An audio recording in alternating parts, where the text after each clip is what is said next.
Okay, hello everyone. I wanted to speak about a simulation-proof species. And so in this episode, I wanted to share my insight about the idea of the simulation and what to do as a being.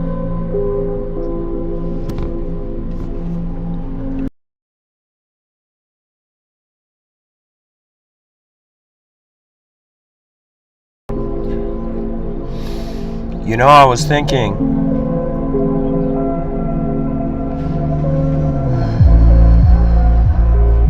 of the concept of the bulletproof. For example, we have bulletproof vests, we have bulletproof vehicles.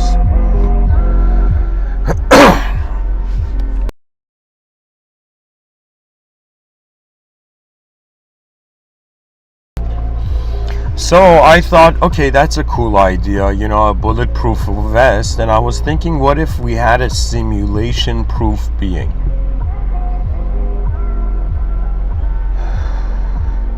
What if there are countless worlds and civilizations similar to ours, and they're all waiting to take the first step of advanced civilization then? Okay? What I'm trying to say to the viewers is that we have been calculating or competing through a human framework. And so it is now time for the archaic revival of the transcendental other. O humanity, your world is not just a lifeless periodic table. It is alive. It is alive through you. Your mind has a greater dimensional authority than just physical reality. When you understand this, life becomes a game. And when life becomes a game, you wonder about what kind of player you are. And when you wonder about what kind of player you are, you come face to face with your ego. You begin to see the type of idea you have crafted yourself as, and in how many moments you have been a thought to yourself. But then there will come a moment where you will wonder what is looking at the thought. What is it that is aware that sight is being received? What is it that knows through the presence of everything?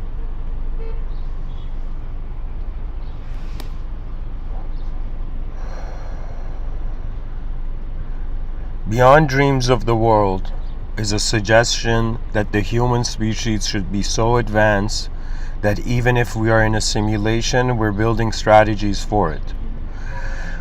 Now, the best strategy if you're in a simulation, just take it as one guy's 1 out of 8 billion human beings is just giving his opinion.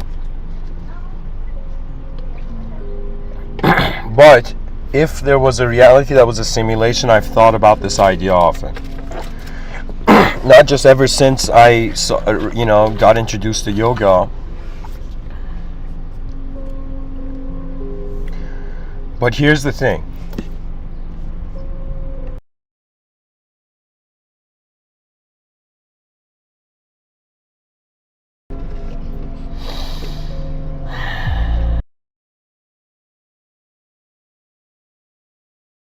Most human beings are under the impression that they are in this world to live an individual life. Most beings feel or think that reality has an individual purpose. That means your free will is like a conscious agent in the void, and this conscious agent, right, is in some sense living for itself. But the greater wisdom of beings that are way more capable of having existential responsibility in their domain, in their range of experience, is simply that you begin to realize yourself is the world. Yourself is not in a world. This is the difference between a spiritual person and a secular and religious person. Maybe a super religious person is no longer interacting with the divine on the level of language and shape. Who knows? There have been many advanced beings that have roamed this earth, and many, way more, have roamed it silently than vocally. You know, we see certain prophets in history, certain incredible human beings in history, but I will tell you, for every visible hero in history, there's like 1,000 or 1,000,000 invisible heroes. Not 1,000,000, but like 1,000 invisible heroes. And what this means is mankind's achievement from the beginning has been a collective one.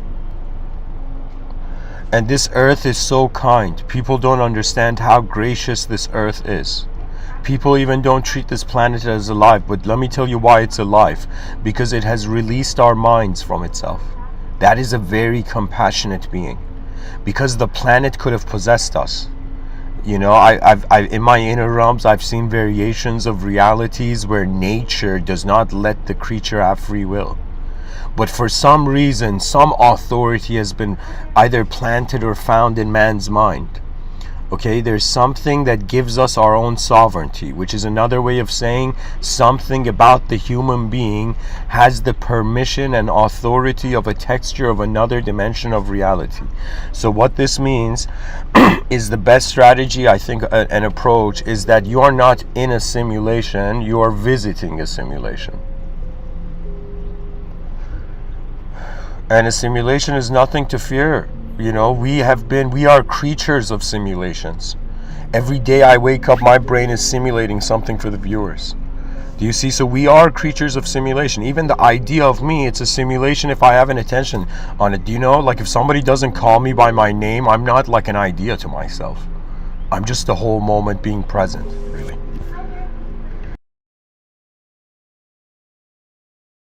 This is something that, you know, is the beautiful thing about the world. At first I reacted to it, but then I consciously understood it. Okay, and it's this thing that our species has to play a game. We have to create a fictional purpose in a non-fictional space. And people are like, why? And I'll tell you why. Because it was too scary. It was too scary for a species to accept the meaningless. Our creaturehood has kept us occupied. It's as if like after we survived, we're like, yo, why are we surviving though? You know? And suddenly we realize it is for the attainment and the cultivation of experience. Even though you are stationed as a physical entity, the force that is looking through your eyes is not a physical entity. It can be. It is experiencing itself to be. But it has a greater ability to realize that its body is found within it. And it's another way of saying you have never been your body or your thoughts. You have been the whole moment where you have watched everything happen. And this is where you as a soul, there's certain moments in life where you come face to face with it's like your future self and your past self are staring at your present self. And you stare at these two and you're like, who have I been? And who will I be? And your heart pauses and your mind goes into a sort of infinite dance. Do you know? Then I realized, you know, this is such an important thing. This is something that it's like even our media doesn't even condition us to consider. But there came a moment where I was like, okay, there's a philosophical level of a question of, do I even want to be a being? Then there's the second question of, in some sense, what type of being do I want to be? And three, what's the point of being anything at all? Right? And for a long time, I was like, strategic purpose, strategic purpose, strategic purpose. And then I realized nature is functioning under the governance of a mind that doesn't have the doubt of a novel entrance. So you see, it's this bizarre situation where something knows it's been in the world before we have known we've been in the world. And this is the presence of the unknown. Now some people are going to be like, Mr.Within, is that God? And I'll be like, God is it's an idea you can't even touch. Like you can't, but I'll tell you, it's an inconceivable source. It's the inconceivable causality. This is very important idea. Why? Because what we cannot explain could be due to the absence of dimensions we're considering in the moment. You know, somebody once said, what's the difference between a young soul and an old soul? Excuse me. And the person said the young soul thinks it's something.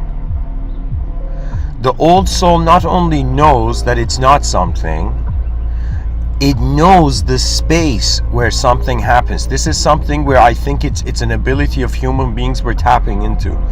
Okay, and you know what it is? It's that your mind can create a world faster than you experience the world change. So I'll give you an example. Imagine, like, somebody's about to jump from an airplane, right? And right when they're about to jump from the airplane, right, they try to imagine another time they jumped from an airplane.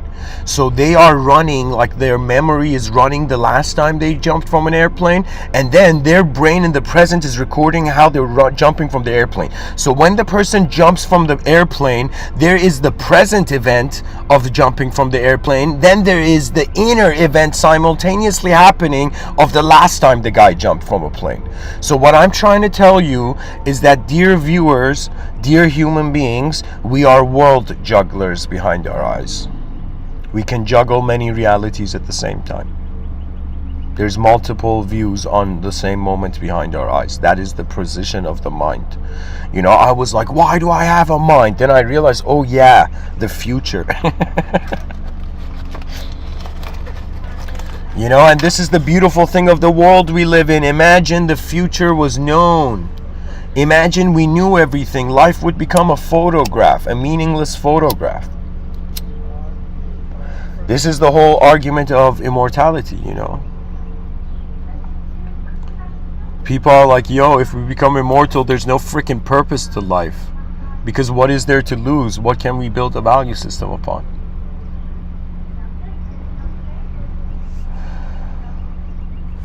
But anyways, my intent for this episode is talk about the simulation. So I'm going to bring a notepad.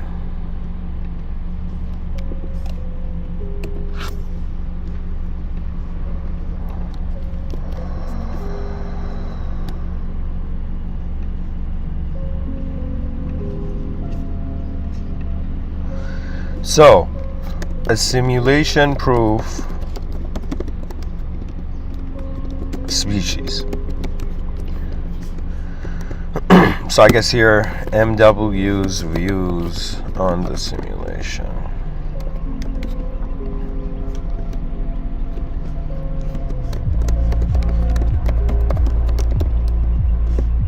Okay, a simulation means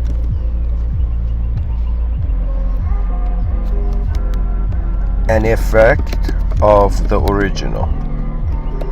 So guys, anybody who considers simulation, it's impossible for you to consider a simulation without an original dimension.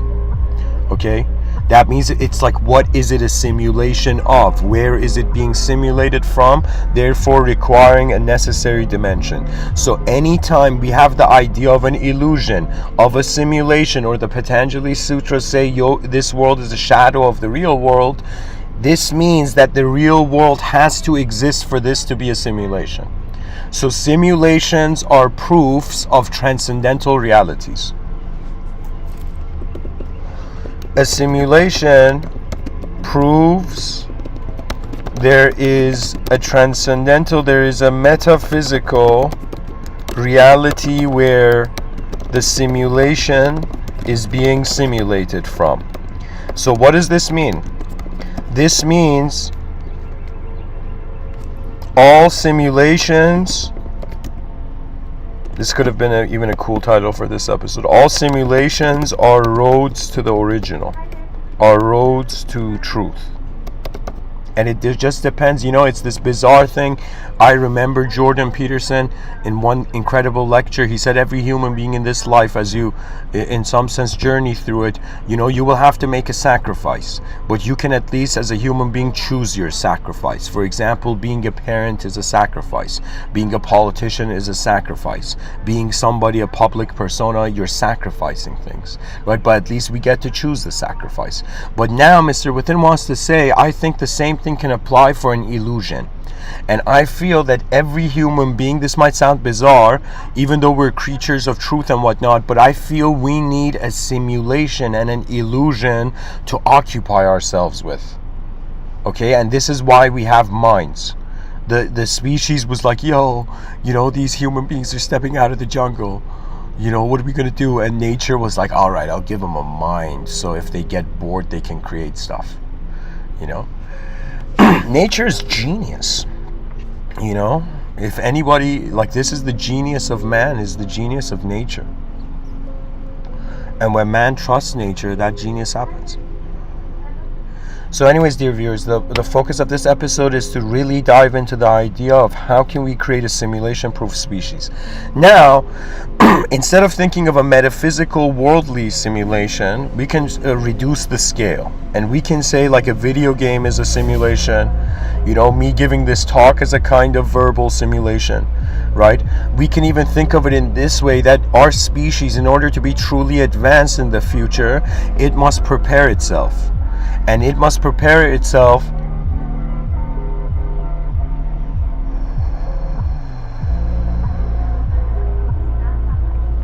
for internal invasion, extraterrestrial invasion, and external extraterrestrial invasion. And what that means is, not only we need an incredible, just like chess, an outer defense, but we also need, the offensive tactics, right? So what this means is we have to have very advanced knowers of what they are on this planet as human beings. For me, you don't understand, we are behind schedule. The advanced civilization, visions of it have been brewing from ancient times. Do you know, now we have an opportunity to initiate what the spirit of our ancestors indirectly lived for? The greatness of mankind.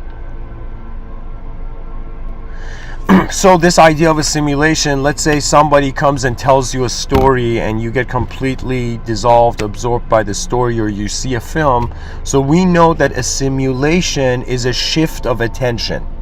Okay, ultimately, what is being simulation? Let's say a simulation was a trap, right? And imagine some being trapped another being, and in some sense we're like, yo, this dumbass eternal being went into a temporary simulation. Yeah. I'm joking, guys, of course. But what I'm trying to say, I'm being playful. What I'm trying to say, when we don't know what we are, eternity seems to be still up for grabs. What kind of humanity do we seek? What kind of humanity do we want? I want you, whoever you are listening, just for a second, imagine you were your most advanced self. Imagine right now, whoever you are, just close your eyes and just trust yourself, and just imagine the most advanced being, most advanced version of yourself as a being. Now, if you've managed to imagine that, good job. Now imagine what species, what team does that advanced version of you deserve. Then you'll see why I'm talking about the advanced civilization. We are a creature of simulation because that's what the brain is doing. Every day I wake up, I'm simulating a new day. I'm simulating a new self-worth, a new worth for others, a new worth for the world. There's been days where I've seen behaviors from people and I've been like, wow, how can people just so easily be cruel? Right? But then there's been days where I've been like, oh my God, how could I be easily so cruel? And so what it is about this life is that we are here to learn from our creative ability. Because why else do we have consciousness? We could have all been born in lesser species that are, everything's in the governance of their environment. The human species is the only creature that out-thought its environment. So mankind is designed to jump from simulations. Not only we should not fear the simulation, we should realize through the mental efforts of our species, we have been world jumpers.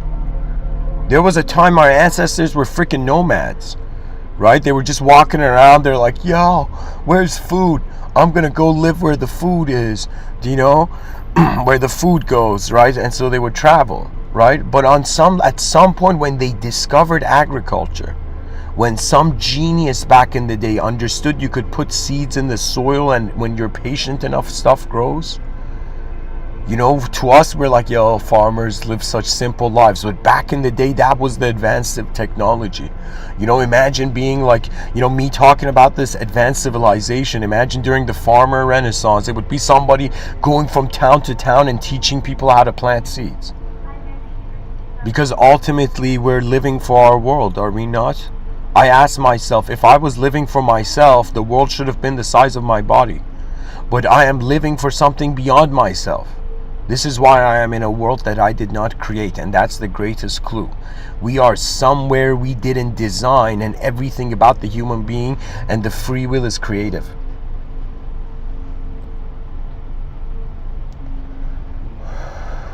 So do not fear the simulation. The brain works that way. Simulation is like poetically the language of the mind, right?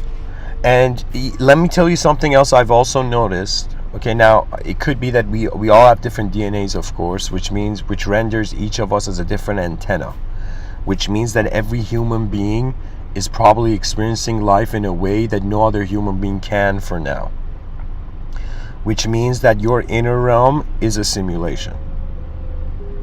It doesn't mean it's just a simulation, but it means that, like, for example, when every word I say, it's being simulated in the void. You know, let me tell you this. When I was young and I was super shy, I didn't understand why I was being shy, and then years later, I suddenly got the psychological realization of like why it was all happening. Okay, and do you know why it was happening? Because of two things.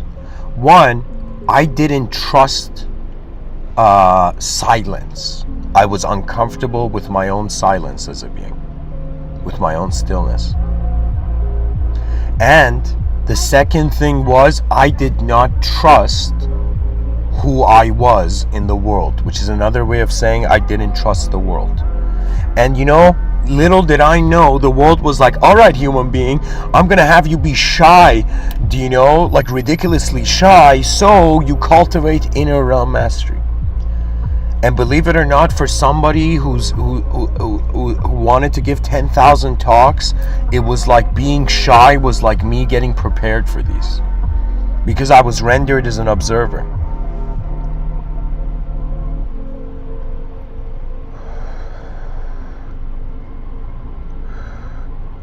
Somebody in the chat section says, I imagine Neo Sapien.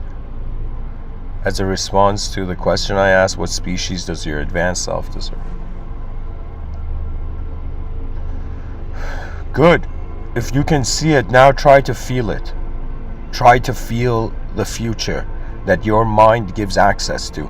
It doesn't mean it is the future, but the mind is a probability machine. Believe it or not, the mind there's a saying back in the day, they would say that the mind is a lousy master but a great servant, which means if your soul is not in an alpha position to your own mind, your mind will dishonor you. And the only way that alpha position is attained is through honesty and decency. And the cheat code is benevolence. I don't care who you are. You could be the most evil being. If you just start doing benevolent things, and benevolence means you are caring for the greatness of life. That means you're not just even caring for the life of human beings in front of you, you are caring for their potential. Do you understand? When a fireman saves a child from a burning house, they are saving the future of humanity. They're not just saving a child, because who knows the potential of that child? You know, who knows, maybe Albert Einstein, like a horse was like galloping towards him, and some random like merchant was passing by in the street and like pulled Einstein back as a kid, like little Einstein, and Einstein like didn't die. Do you know? And Einstein was like, thank you, sir. Do you know? And the guy was like, stay in school, kid. Yeah. And Einstein became, you know, a theoretical physicist, you know. Einstein is 100% somebody who I think, like, I would 100% like, I think he'd have a similar humor as me. I don't know why. He has this quote where he says, logic can get you from A to B, but imagination can take you everywhere. That is the power of the human mind. Somebody once called the mind a reality machine. It generates realities. You look at something for a while and your mind starts building a world around it. I'm telling you, that's what thoughts are. When people meditate and they think they have thoughts, no, that's an ability. Your mind is in output mode. When your mind goes in input mode, you won't even feel like a self. This is why, like, an ancient way of, like, enlightenment was listening. I even wrote a book on this called The Ancient Listeners in 2013. The vision is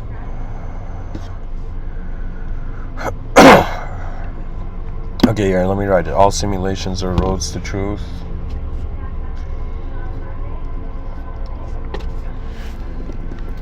A simulation cannot exist if the cause doesn't exist. So simulations, so pretty much, guys, if you believe in a simulation, you're believing in a greater dimension.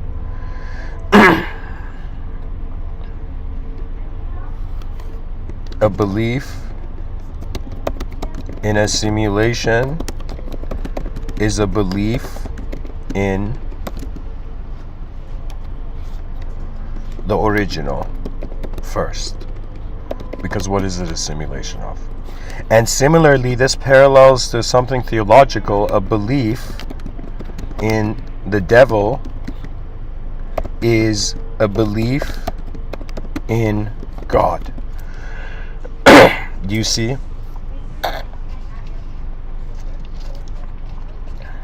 Some people think that the archetype of the devil or the fallen angel was a metaphor for duality.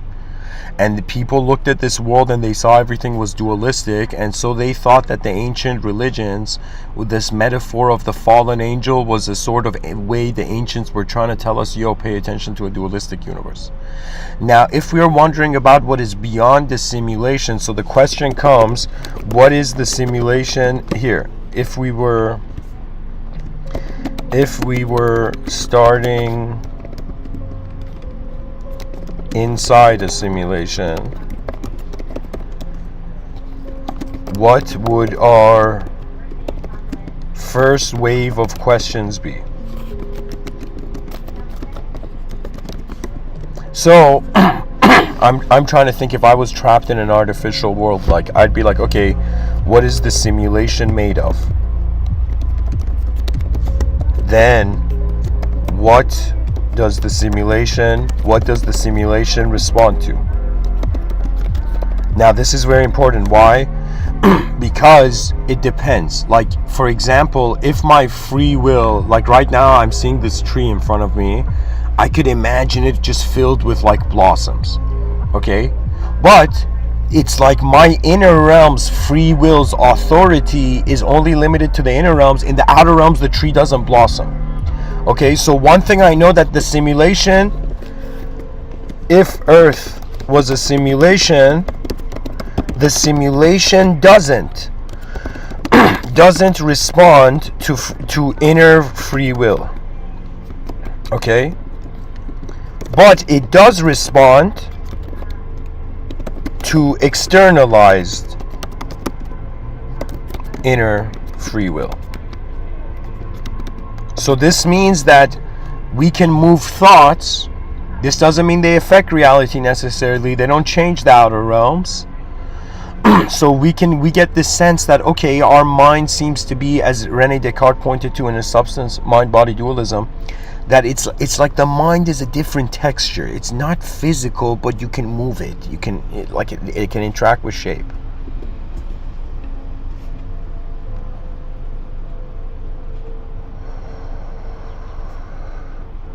So I'd be like, okay, so the simulation is responding to outer action, but outer action is inspired by inner action.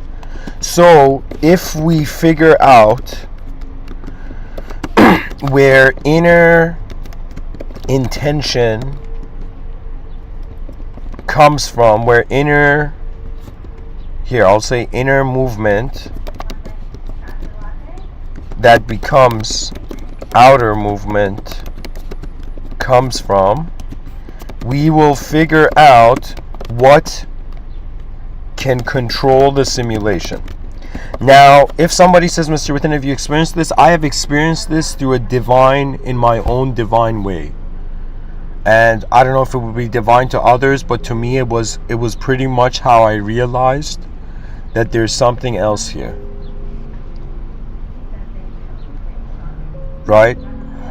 So it's kind of like this whole time I've been thinking man alone is the key, but it's like man plus something else opens the door, this mysterious door. So it means like it's a symbiosis. Mankind needs to do some sort of, like our physical species needs to do some sort of teamwork with some invisible force, and then it unlocks beyond duality something. Okay. So that's it. I'm like, okay, what is the simulation made of, right? And how much control do I have? Like, I can move my skeleton, I could move all the periodic table, that's the cells that are the elements that are being me, but I can't move that tree. So first thing I realized, that if Earth is a simulation, it's a multidimensional simulation. Is a simulation, it's a multi-dimensional simulation. What does that mean? It means multiple simulations are being witnessed simultaneously.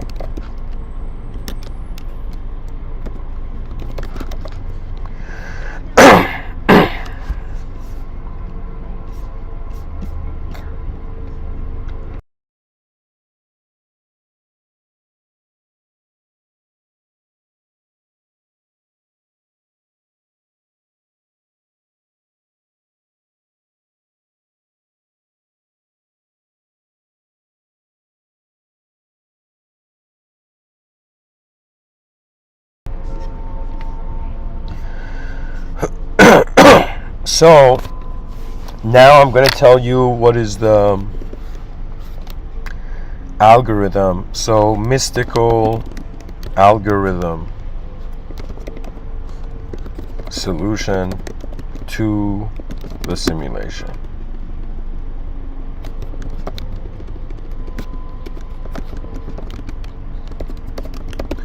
So this is the yogic way of getting out of a simulation.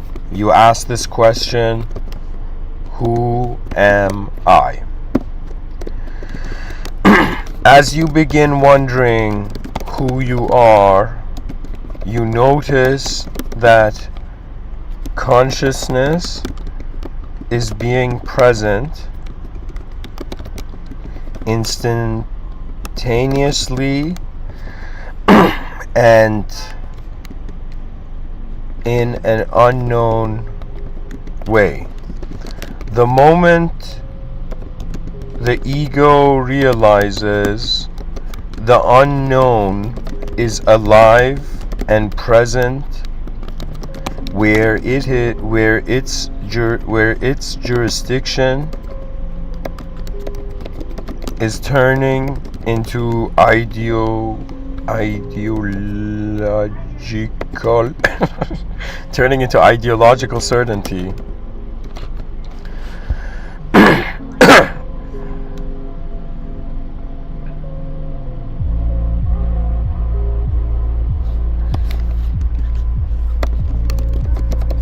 It can no longer trust its shape. So let me tell you what's going on. You're born as a biological human being. You don't know who you are. You're raised by your environment. The different realities you extract from the environment, eventually your brain subconsciously reorganizes as values of entities. What really a being is a value kept in attention. We are creatures of attention, and the study of our attention is the study of where the universe is happening. So it's the greatest, it's the secret, really. The secret is that you are a creature of attention, not a creature of shape. That means be careful in this world, dear viewers. You know, I have declared it. I declared it very early on. I said we're in the language wars. We're living in a world where it's not no longer people who are dangerous. It is ideological systems that take away your humanity, and in some sense, the lifetime you were supposed to be a new being, a new DNA. It's as if that lifetime could be replaced by the past. I encourage all those people who have an allegiance to the past, this includes all religious people. I am in no way saying forget your ancestors. I am just saying that in some sense stay true to the authenticity. What this means, in some sense, that it's like so many religious people are trying to find authenticated sayings of truth of the prophets of old, not realizing that they are trying to find the authentic words of the past, but the past does not want us to behave like it because it would be dangerous. Do you understand? It's as if an ideological system, imagine God has created multiple flowers in a garden, and imagine one of those flowers, imagine a dandelion, looks at all the other flowers and it's like, you guys all have to be dandelions starting now, or you're all false and are going to go to hell. Right? And so what ends up happening is these ideological systems, they're not human, so they don't lose when the human being loses. Do you understand? When you live for an idea, this is, for example, something I understood as someone consciously living for the idea of the advanced civilization. Right? That the idea, it doesn't have a mind like a human being, doesn't have a heart like a human being. Rather, it's just a geometrical strategy. It's in some sense just a movement.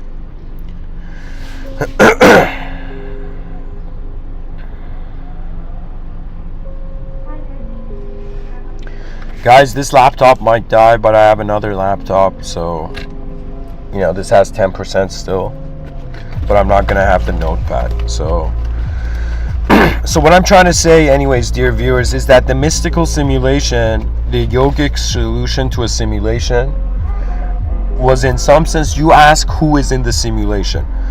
You zoom in, instead of on the distractions of the world, you zoom in on the player in the video game, and you keep asking yourself who's playing this video game until you realize you're not the character on the computer screen, you're the one playing it. That's called spirituality.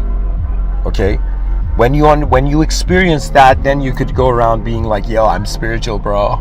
Then you'll be like, how? And then do you understand? There's reasoning behind it. Because who says there aren't deeper dimensions to man? Who says the advanced humanity, you know, is done? It's how can I tell you? It's like we are at the beginning of the greatest show on earth. The arrival of the advanced humanity. You know what it is? For those who are alive, it's going to be on an emotional level. For those who are unborn, they're going to, in some sense, have a great joy. What Mr. Within is trying to do is trying to, in some sense, shout at humanity. In some sense, wake up, not to your culturalism, not to your humanism. Wake up to your universalism. All this time you have been acting like a human being on earth. How precious, how adorable. There's a universe here, by the way.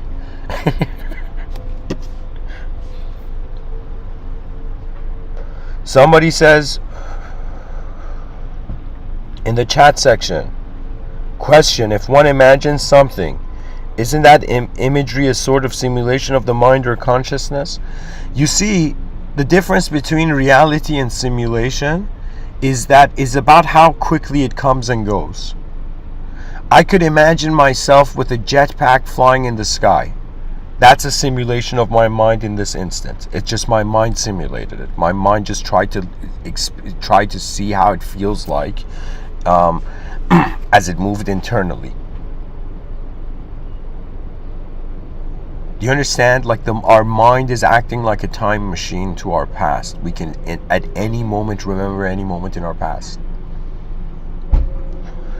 It means it's the texture of the inner realms. And keep in mind, the inner realms are 3/4 real. They're 1/4 unreal. What that means is, like, I can imagine like an apple pie, but I can see it. I could close my eyes and still see it, but I can't touch that apple pie. I can't physically touch it. Maybe in the future, cyberspace is going to break this veil and it's going to make imagination as real as reality. Who knows? Alright guys, this is part 1. Part 2 coming up on a different computer.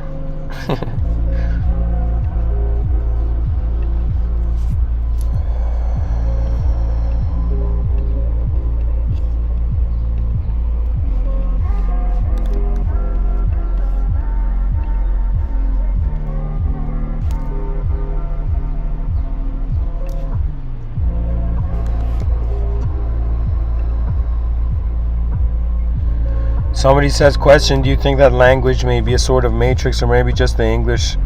Yeah, I call it the linguistic simulation.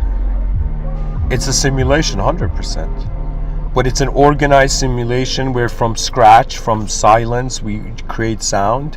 From the inner realms, from the void, you generate shape. And it's by the whim of your attention. It just depends how you acknowledge it. You know? In my youth, I was treating myself as weak. Then I realized there's human beings with such better mindsets. I was like, what am I doing? Alright guys, part 2 coming up. Thank you for listening.